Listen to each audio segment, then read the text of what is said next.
Hey kids, this is the second take of this clip because I accidentally screwed up the first one. It is been a while since I did a video. As you know, the followers of this channel, I've been struggling with motivation to do more videos because the algorithm is not liking me. They don't like this content. They like clickbaity stuff. They like AI generated slop and so on. But I'm not bitter. I'm just I'm just a tad annoyed when you invest time in something and it is actively being worked against. It is annoying. Anyways, a topic came up that I don't think I've talked a lot about it, and that is your condition, whatever it may be, when it becomes your identity, when it becomes your sometimes shield against stuff. I can't do this because I have ADHD, or I'm struggling with this because of autism, and I am struggling with this because of bipolar, or I can't do this because I have borderline. Now, I know, before you get mad, that there are problems, and in many of these things, unavoidable problems. Autism is one of those things where you most certainly have problems that are not easily handled or fixed, or even possible to fix. Let me underline that. All you can do is usually work around things and find solutions. When I mean solutions in regards of autism, I mean that and nothing else. It is, as far as science is concerned, a biological thing and not treatable. It is a part of your persona. It's a part of everything. You can't just magically change things and become non-autistic. It doesn't work like that. It is not an unbalance or something. It seems to be a variant of some form of the human persona, because it is basically, it's too common to be a condition in my book. It can be a condition when it is stretched to its extreme ways, but hey, so can everything. So if you look at it that way, it's not a fixable problem. Well, that wasn't the topic. The topic is the identity. When you have a diagnosis or a condition and you use it as a shield against doing things or the possibility of doing things, I struggle with that when people do this. I struggle when people become adult people. I'm not bashing on youth now that are in their teens trying to find their identity and so on, and I know identity isn't easy to find. It's something of the core problem with borderline, so I know.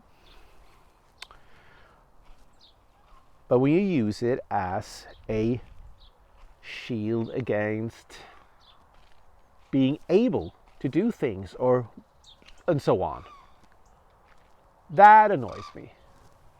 Hey, look at those cranes.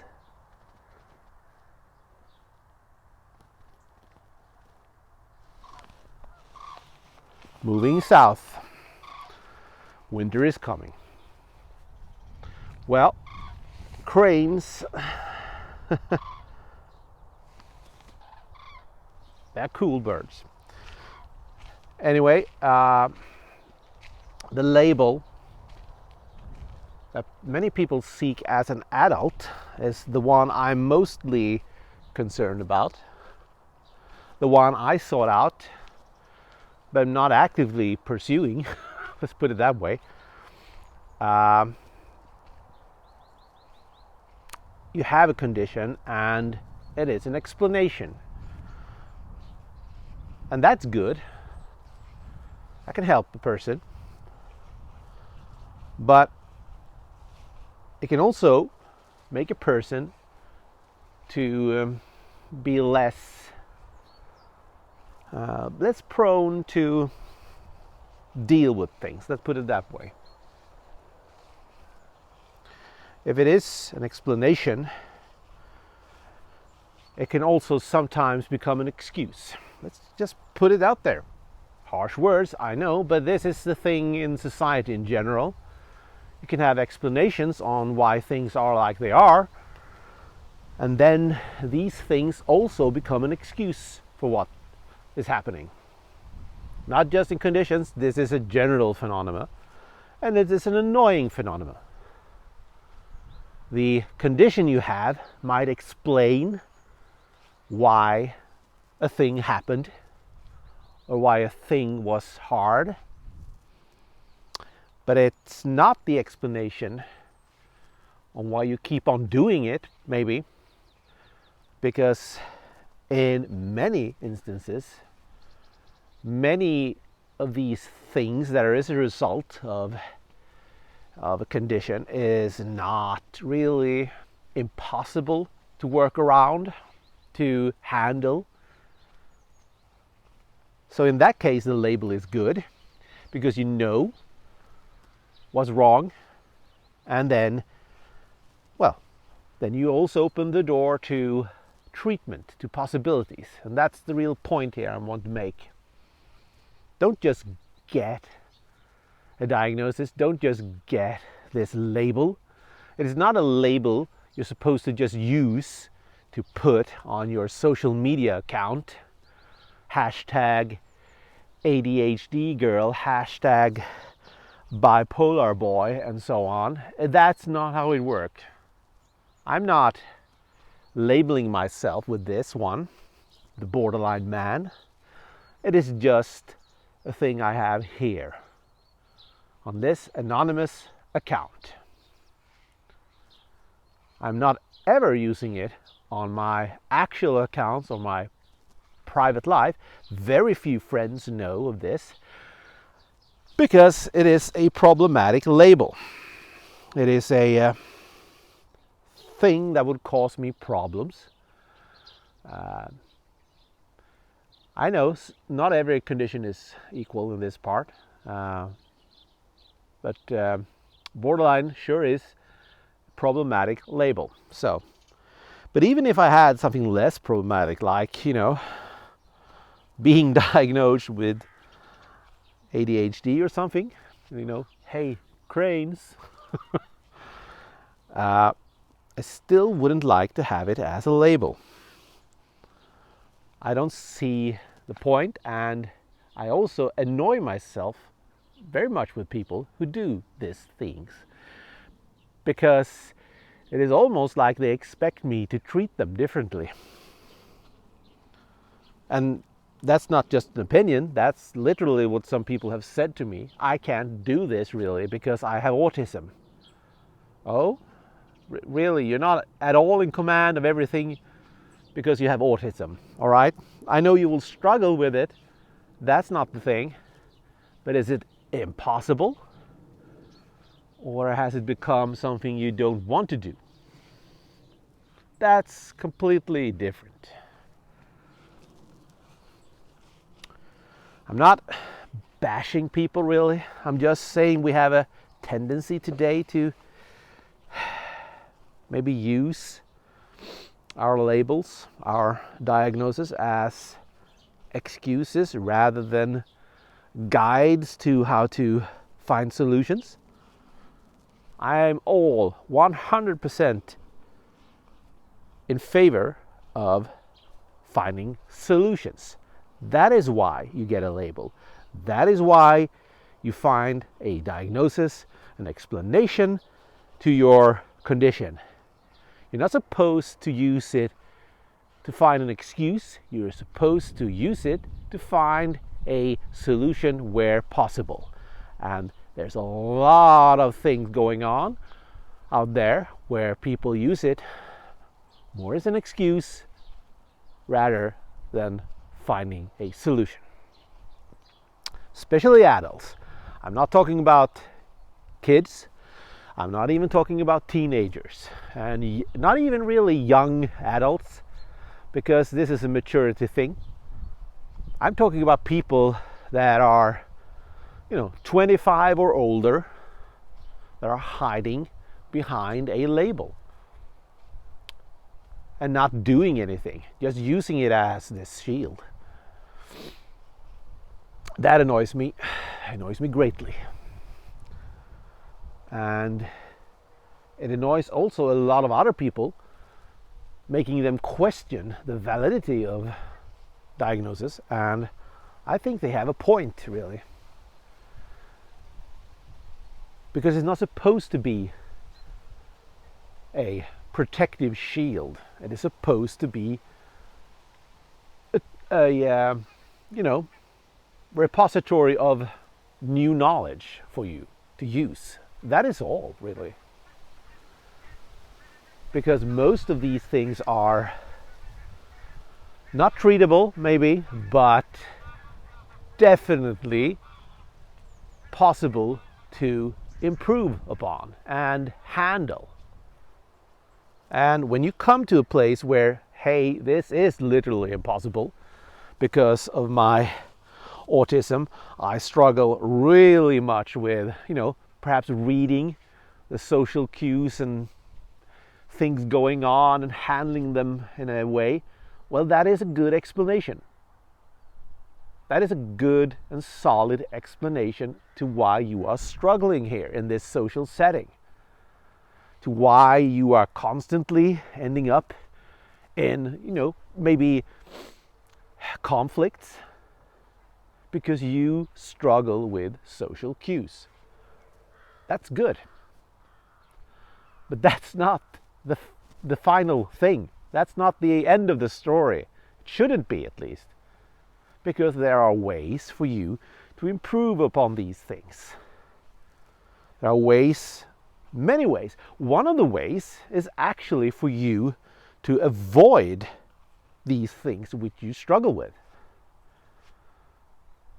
I know not everything can be avoided, but there are also a lot of people who they don't seem to really understand that it is their condition that is the center of everything in a problem, and they just constantly go on with it. And if you confront them with it, let's say they know about this, they will get angry and pissed, and then also put on the old victim card instead, because that is easier. It's just, let's face it, I have borderline, and for the rest of my life this will probably be a problem in several instances of my life. It will be, I know it. It will flare up and so on, but for almost everything about this, it will be upon me to fix it. It will be on me to handle this, whatever solution it is. If I end up in a new relationship with someone that is triggering every aspect of my borderline, that is on me. It's not on them. I can always choose to step away. That is the final answer to all of this. You step away from the thing you cannot handle. If there's no instrument, no therapy, no nothing that helps, well, usually you can always step away from the thing, that problem. Usually. I'm not talking about the extremes now, so please don't. Well, I need the algorithms to work, so please comment. I just want to make it clear that I know there are things you don't choose in life. What I'm more looking at is the repetitive things, when you constantly end up with a bad relationship, constantly work with the wrong things.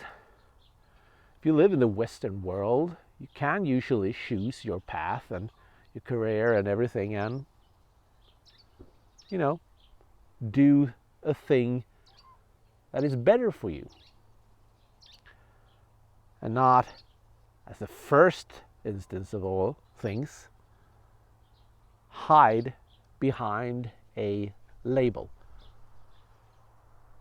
I don't think that is a good approach for anyone.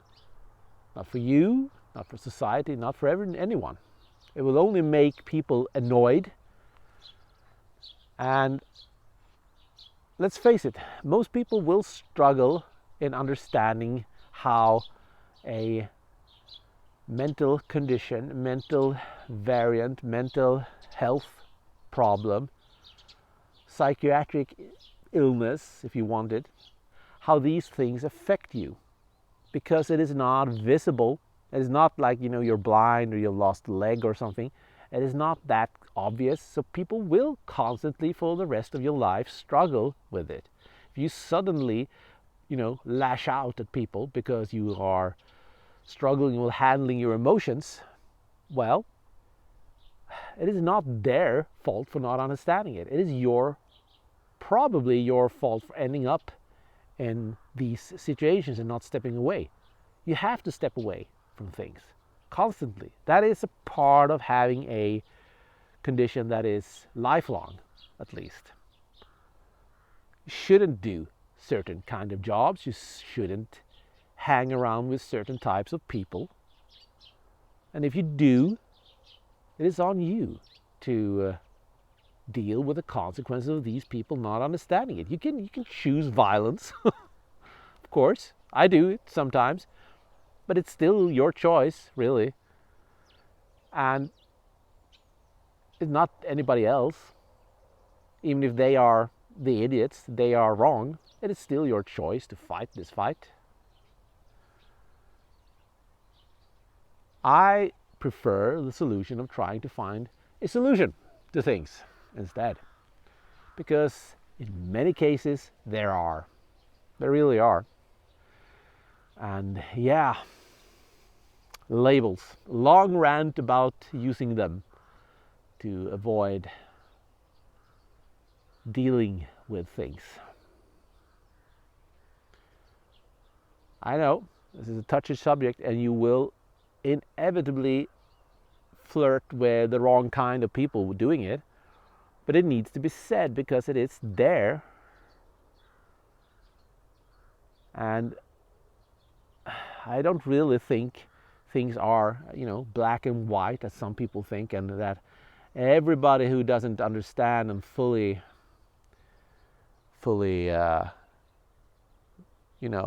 treat a person with a mental health issue with delicate gloves and everything,